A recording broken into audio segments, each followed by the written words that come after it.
takes a minute. It's thinking about it. How's your day been? Busy. Yeah. I think all of us are super busy. Yeah.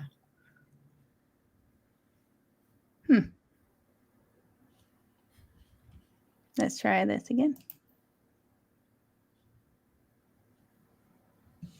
Hello, everybody. This is Robyn Zaval with OnlyTheInspired.com. And today I have with me the amazing Dr. Joyce Martella.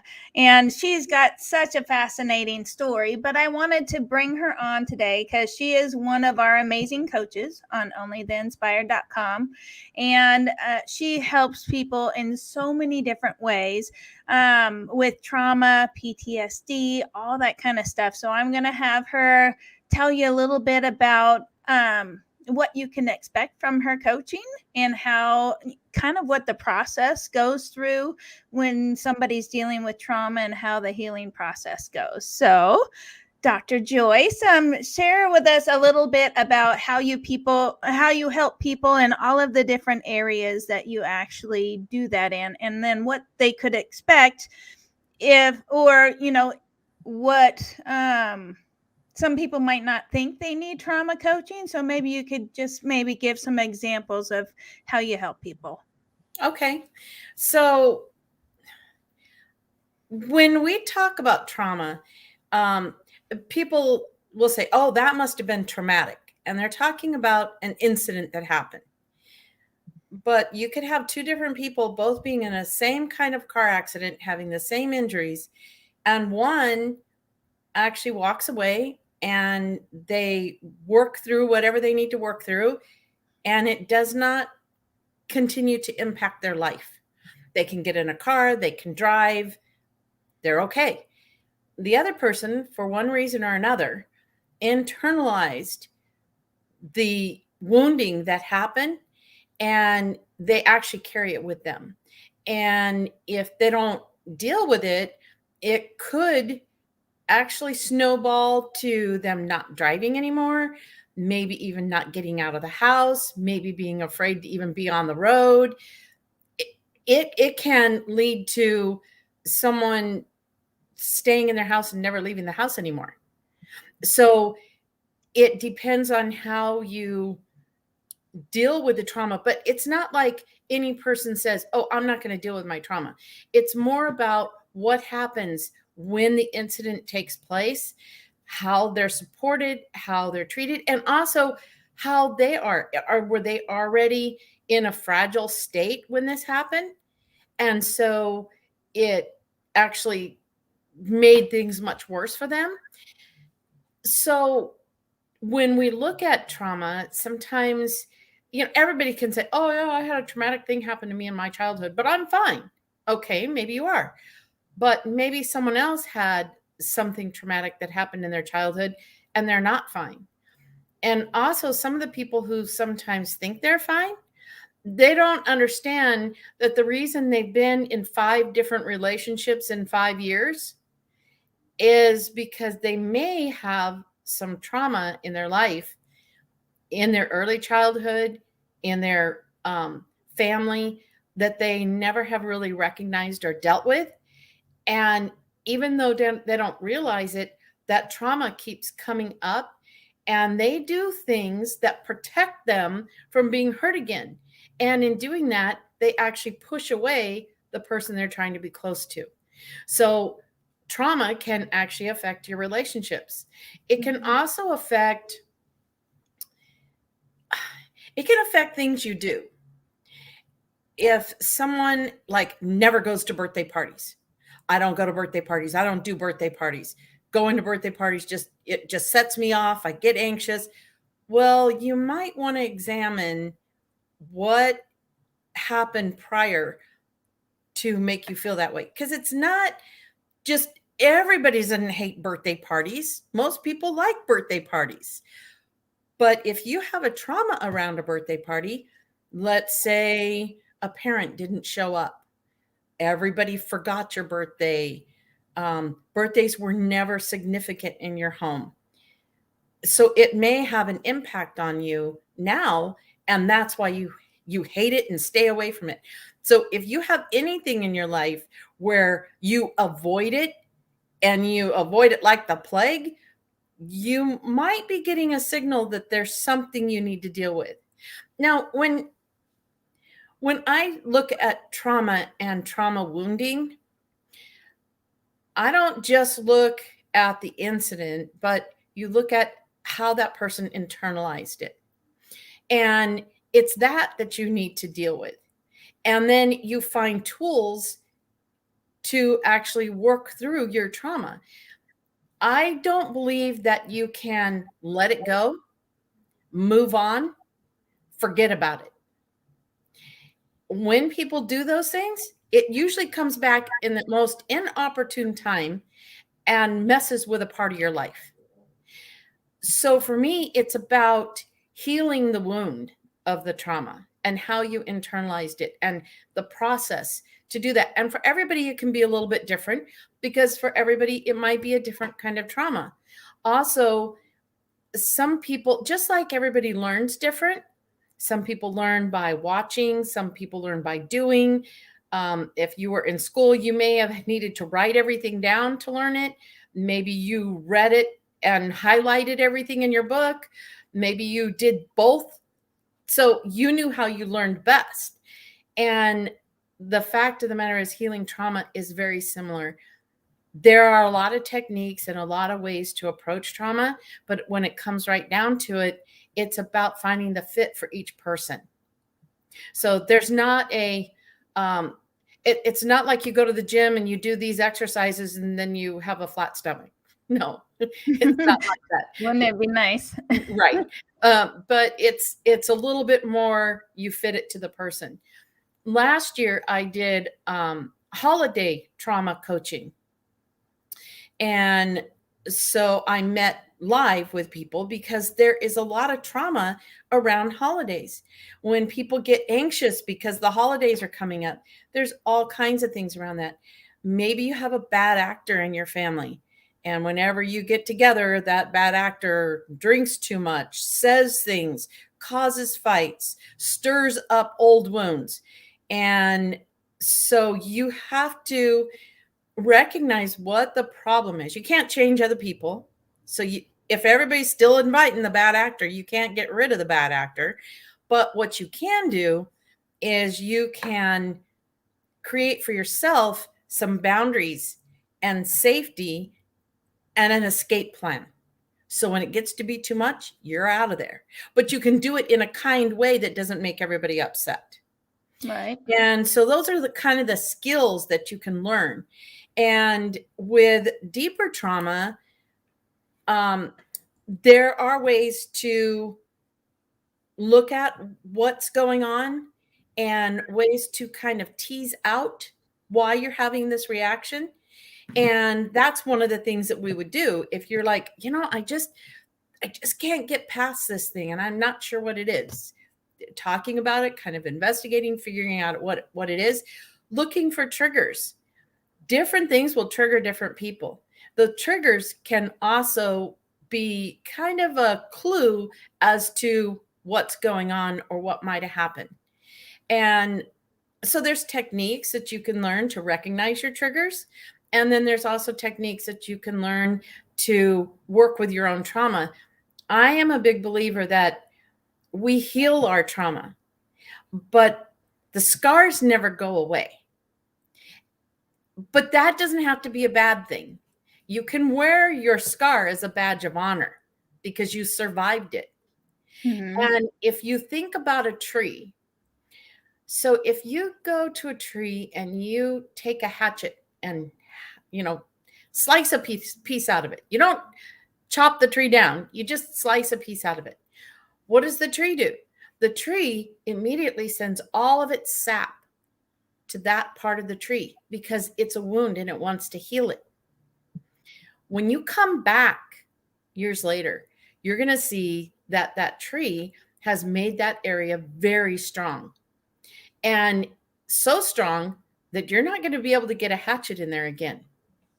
And that's what we do with our trauma. We take that which wounded us, that which harmed us, hurt us, and we heal it. And in the healing, we actually become stronger. And then we can use that strength to maybe better our life, to do things that we never thought we could do, that we wanted to do things and talk to people and be with people that we thought we never would be able to work things out with. Gotcha. And so that's what you can expect. And I do live trauma coaching. And then also I will have a couple different courses up there, which you can go through to understand the different kinds of trauma, because there are a lot of different kinds of trauma. There's childhood trauma, there's adult trauma, but none of them are, like I said, some people go through different traumas and they come out and they don't seem to have the problems that other people do. That has nothing to do with one person's better than the other. It has to do the place, the time, and how that trauma affected them, how they internalized it. So what if somebody was thinking that they could possibly have trauma in their life and they came to Only the Inspired and got some trauma coaching, open group coaching, what would they expect from that? Is that a scary place to open up, considering it's group coaching, or how does that process work? Do you guide them? How could somebody expect to get the help? And obviously, you've said you could find the tools to help you cope. Obviously you're going to help share several different tools that are going to help them, right? Can you maybe expand on that a Well, little? one of the things, if it's live coaching, yes, it's possible that there'll be other people there. One of the first things I always do is create a safe place. We would never record any of the trauma coaching. If I were to do a presentation where nobody else was seen, then I might record that, but I'm never going to record the live trauma coaching because it needs to be a safe place. And above all else, safety is paramount when you're dealing with any of these issues. So one of the things would be anybody who came into that live trauma coaching would be asked to make an agreement that they don't share whatever they hear. They don't talk about anybody else and anybody else's stories. And that's pretty common practice when you're dealing with any kind of group work, because it's a sacred place where healing can happen. And the fact of the matter is, any kind of group work around trauma can be very, very helpful. And it can be impactful because, one, a lot of times when we do have trauma and we do have issues, we sometimes think we're the only one. Mm-hmm. And even though someone may have a totally different kind of trauma than you do, you'll see that there's some similar responses. Some of the things that people experience when they've had trauma and they don't realize that that's what's going on is you might have lost times that, like, you can't remember anything that happened from second grade to third grade, but you can remember up to second grade and you can remember everything in fourth grade. Well, that's a little clue that something might have happened during that period of time that your brain does not want you to remember it because it's too hard. And when trauma happens, our brain does that for us so that we can heal. But the idea is that we will eventually come back and deal with it. It's not supposed to last for 40 years. Right. Right. So, but the brain is kind of a tricky thing. The other thing about trauma is you may have had trauma, any kind of trauma that happened, and you got through it, you survived it, you moved on, your life has been great. And all of a sudden, something triggers you and you're a basket case. You can't juggle all the things that you did before. you were like, what is wrong with me? I've always been able to do this. I've always been the go-to with it person. And now I am I am all over the place. My emotions are all over the place. I get angry, I get upset, I cry, whatever. And what we usually call that, what oftentimes when it has to do with trauma, it's delayed onset post traumatic stress disorder. So your mind actually protected you from this incident for years. And then when your mind decided, okay, you're ready, you can deal with this now, it opens the floodgates. And you're like, what? What just happened? Because you don't realize that this is connected to something that may have happened 40 years ago. Mm-hmm. And you're like going, what is wrong with me? What happened to me? Where's the person I've always known? So that can be another sign of a trauma that has happened earlier, but you thought that everything was okay, and you're not even connecting the dots that that's what's going on. Right. What would you say to those people who have experienced something very traumatic, and they don't ever want to talk about it? They don't ever want to bring it up.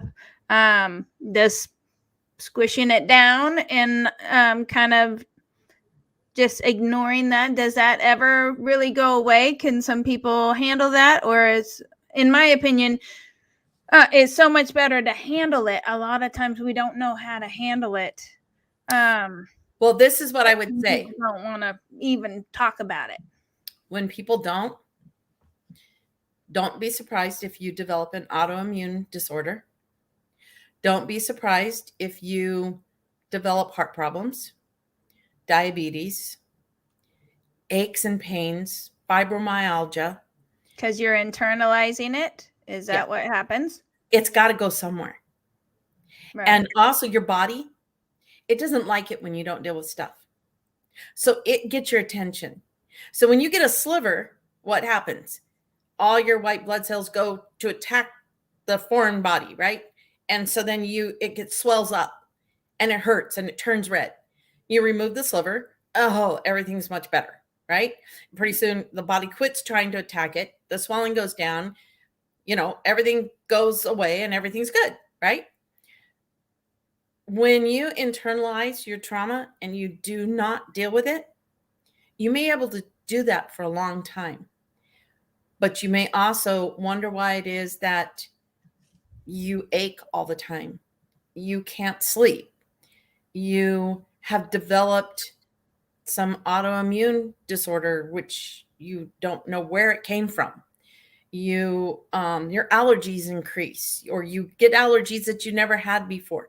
And that's your body saying, hello, something's wrong.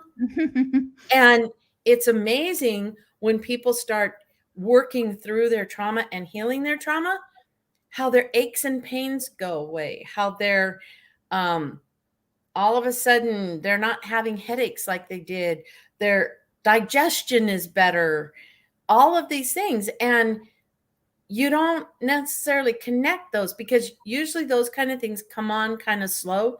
First, your back is hurting, and then it hurts more, and then it's harder to walk, and then it's in your legs. And so it's like it just comes on, and you're looking for a medical answer to your problem.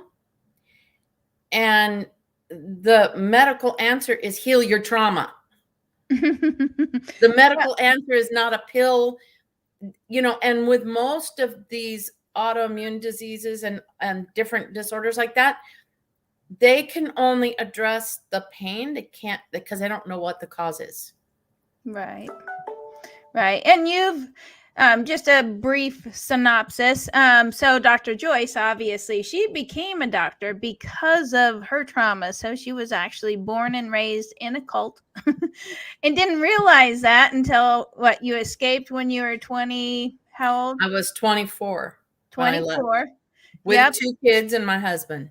And then actually realized that her mom was the cult leader. And so, that's 24 years of mental trauma of not knowing who you are. You couldn't actually be yourself. And so she has actually put herself through school, and actually, her goal is to help as many cult survivors, and actually to help other therapists learn how to deal with cult survivors, because unless they've actually experienced living in a cult, they don't quite understand it. So Joyce has Exactly. had 24 years of her own trauma to deal with, and then lots of years of rewiring, I'm sure. And I was one of those people who did have delayed onset post-traumatic stress. So when I left, I had 2 kids. I had no idea how to live in the world. I left all my family, my religion, my culture, everything I knew. And I went into a world that I was told was going to destroy me. Mm-hmm. And so it was really hard to navigate that. So I had to be, in some ways, everything that I was in the cult, to be the best I could be, to take care of everything, to always show up, to juggle everything, and to be the best mom that I could be and the best wife that I could be in that situation. When my son graduated high school, I fell apart. I knew this stuff about trauma and everything. I had no idea what was happening to me. I all of a sudden couldn't keep everything together that I mean I had run my household, ran my husband's business out of the home, ran a daycare, and homeschooled my kids all at the same time. Hmm. Now I'm working with my husband in his office. I've shut down my daycare. I'm not homeschooling any kids. My kids have, they're grown now and they're not depending on me. And I'm in school and I bloody fall apart. I can't hardly keep anything together. I mean, I'm doing school and I'm doing work, but things that in the home started, I just couldn't keep it all together. I couldn't manage everything. And I remember my husband saying, "What is wrong with you?" And every time we would have any kind of talk about something, I'm crying all the time. And part of it, I think, was perimenopause, but most of it was post-traumatic stress, and it was coming on in delayed. So I had kept it together, but then all of a sudden my mind and my body and everything knew, okay, you've taken care of everybody else now. Now it's time to take care of you, and I'm not going to let you get away with it. You're falling apart. You cannot fix this by doing more stuff. You're going to have to pay attention. And so I really had to pay attention. And one of the things I did when I was in my master's program, I tried to figure out what's wrong with me. Why am I so different? Why am I not like other people? Why do I not know who I am? Why do I have such a hard time making friends? I'm a good friend, but I don't know how to pick good friends for myself. And so I researched what happens to children who are born in high demand groups or cults. And I started looking at the whole developmental process and what had happened to me. And in understanding that, I realized, oh, I had missing pieces. One, I was never allowed to form my own identity. And two, I didn't go through the developmental process the way you're supposed to. I didn't have someone to always take care of me when I was little. So I didn't feel that protection and care all the time. And through each developmental stage, there were major things missing. And when it got to the point where you're supposed to individuate, we weren't allowed to individuate. That's selfish. You have to be a part of the whole. There is no individuating. So I didn't do that. I didn't know how to do that.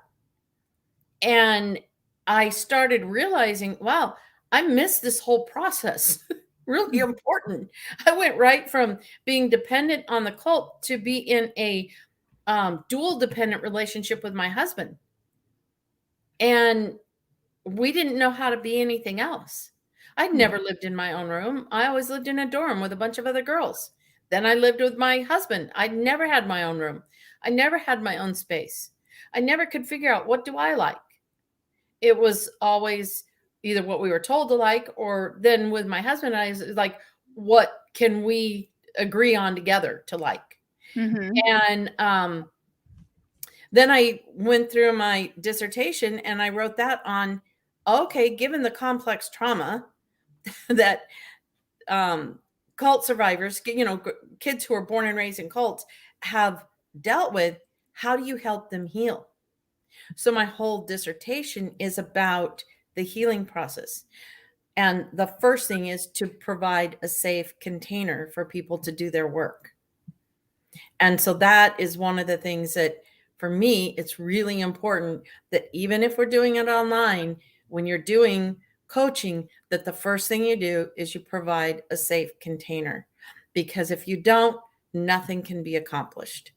Right. And once you do that, that's something that people who have suffered trauma, even if it's just in one area of their life, there was a moment in time, or maybe there was a long period of time where they didn't feel safe. And so providing the safety to do the work is really important. And then we work from there. Awesome. For some people, they need to incorporate like body work into their life. And I don't just mean like do yoga. I mean some real body work. Reiki and energy work, that kind of stuff. Well, really more about when people have suffered real long-term trauma or even some incidental trauma, they internalize that.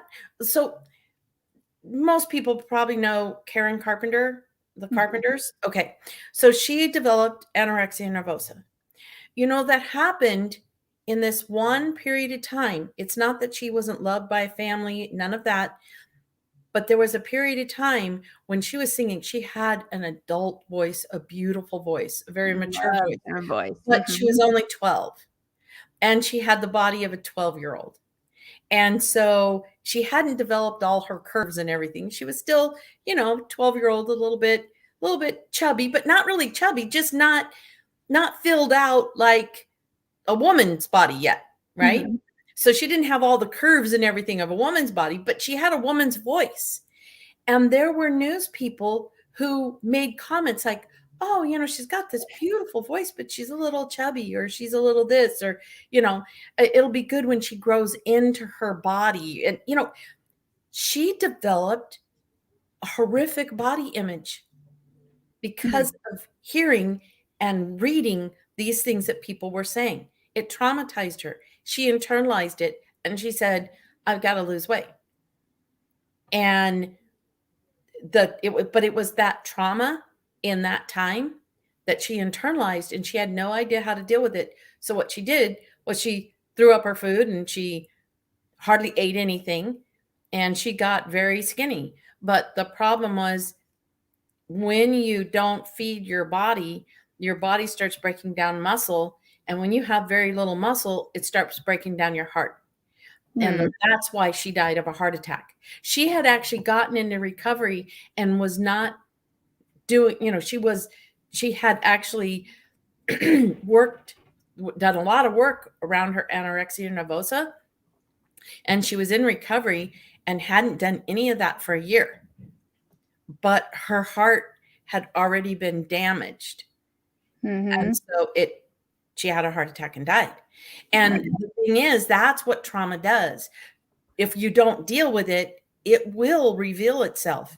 And so sometimes it's about recognizing the signs and understanding. And so even if someone just had a question, I don't know if I have a trauma, but I do know that I have like this aversion to go to birthdays, or every time I step into a bowling alley, I just get this sick feeling. So that's something that's your mind, your soul telling you, hey, everything's not cool. There's something here. Right. And it may be a little thing. It may be a big thing. Gotcha. I appreciate you so much sharing some of that amazing wisdom. And, for everybody listening, one of the beautiful things about Only the Inspired is that we have coaches in every area. Like Joyce has mentioned several times, sometimes your body takes a toll when it has nothing to do physically with your body, it's mental. And so we have mindset and trauma coaches and life coaches and health coaches. And we also have business and relationship, family teen coaches.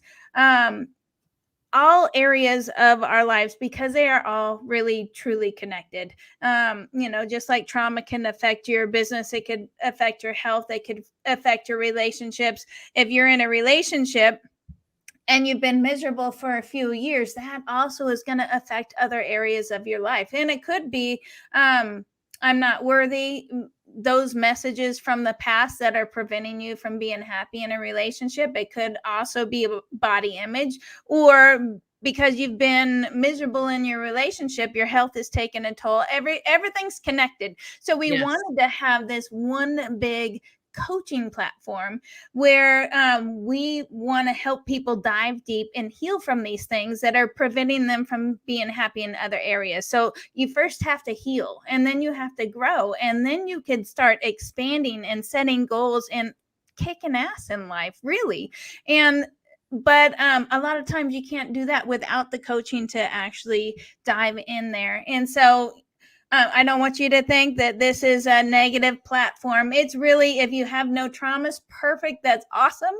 If you do, we have Dr. Joyce and other coaches on here that can help you work through those things that have kind of been preventing you from being happy. And sometimes we don't even realize what that is, but we know we're stuck in some way.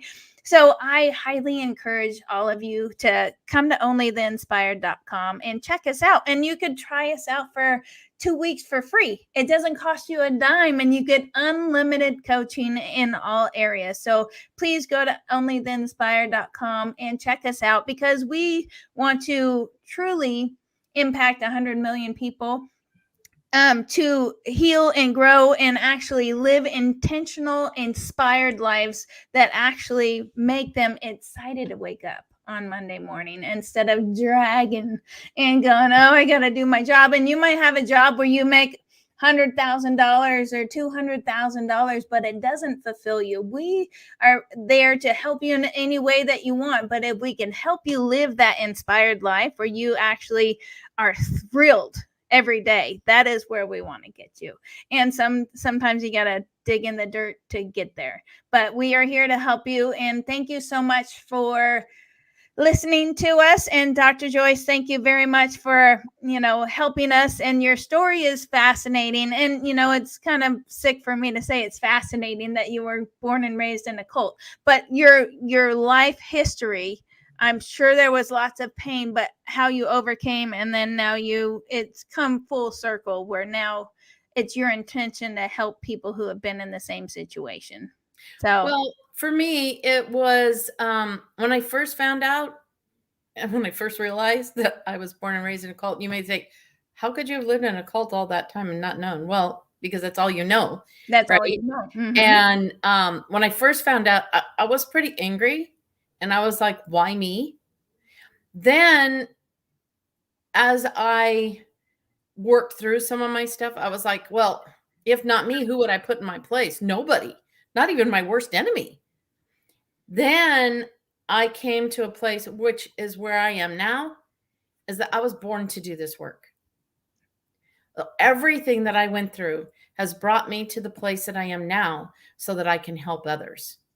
And the thing I really love about Only the Inspired and the coaches is everybody has come to the coaching that they're doing because it's something that they felt drawn to do.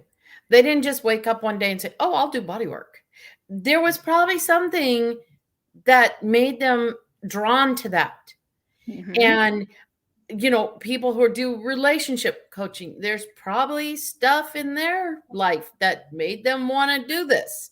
And so for everybody that I have talked to, there's a reason why they have come to this coaching. And it's not just, oh, one day I woke up and I thought, oh, That would be fun. No, it's you work through your own stuff and then you're like, I want to help other people because this was really holding me back. And I want to help other people succeed in their life and not have this, whatever it is, hold them back. Absolutely. Yes. Yes. Yep. So we want to empower as many of you as we can, and check us out for 2 weeks. And thank you again, Dr. Joyce. I appreciate you. Oh, you're welcome. You're Thank amazing. you for finding me and me coming and being part of Only the Inspired. You're welcome. All right. Thank you, everybody. And we will talk to you later. Bye.